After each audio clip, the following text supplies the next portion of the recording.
नमस्कार, home maker अनु या यूट्यूब चॅनलवरती मी आपले सर्वांचे मनापासून स्वागत करते. तर ह्या व्हिडिओमध्ये पाहू शकता माझ्या या कपाटाची कशी हालत झाली आहे.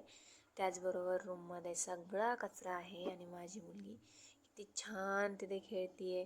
आता हा कचरा आवरल्याच्या नंतर तुम्ही रूमचं लुक बघू शकता. सगळा पसारा आवरून घेतला यानंतर मी. तर रूमचा पसारा आवरल्यानंतर खूप छान वाटत होतं. हा सगळा बेडवरती इकडं सगळा मी पसारा काढला ह्याच्यातला कपाटामधला. तर फायनली मी रूम आवरलेली आहे. तुम्ही पाहू शकता रूमचा लुक. तरी अजून राहिली आवरायची काय काय काय काय गोष्टी. तर आवरल्यानंतर खूप फ्रेश वाटत होतं. असं बेड वगैरे सगळं लावलं होतं तरी चुरगळलं थोडं. त्यानंतर या काही साड्या होत्या त्यांना मी पिको फॉल केलेला आहे.